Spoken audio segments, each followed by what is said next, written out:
Binta Sangare, whose name has been changed to protect her identity, says armed men entered her house one night in November, shouting and shining their flashlights on her. She says they then kidnapped her husband and disappeared into the night.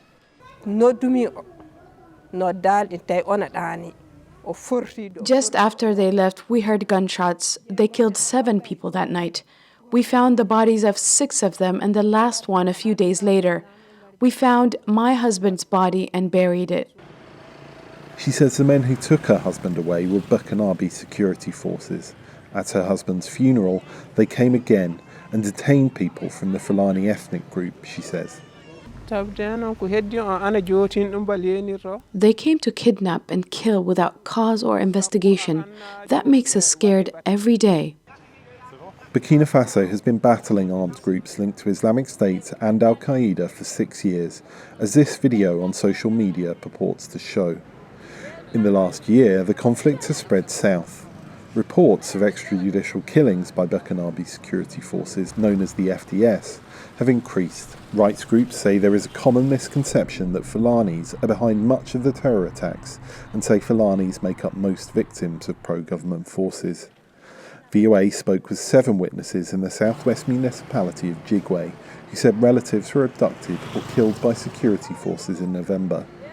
Some allege that government-backed civilian militia groups, or VDPs, have been involved in the deaths and disappearances. One witness, whose identity also has been protected, said the Dozos, a militia group, shot and killed his nephew. He says terror attacks have increased and that government forces are relying on the Dozos to maintain security. Now the FDS are staying at their bases and letting the Dozos go out into the bush. At first the FDS were accompanied by the Dozos and they were interrogating all ethnic groups. But since things are in the Dozos' hands, they are only interested in the Fulani.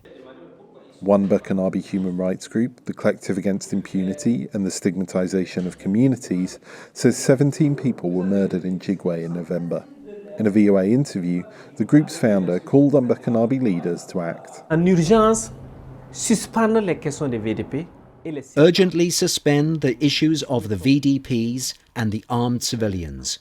We strongly hope that they take into account the international respect of human rights, the sacredness of human life. Human Rights Watch says the FDS, which took power from a democratically elected government in January, have carried out many extrajudicial killings since the conflict began. To the best of my knowledge, no security force members have been held accountable for these very serious allegations of abuses in counterterrorism operations. The FDS did not respond to a request for comment. Henry Wilkins for VOA News, Southwest, Burkina Faso.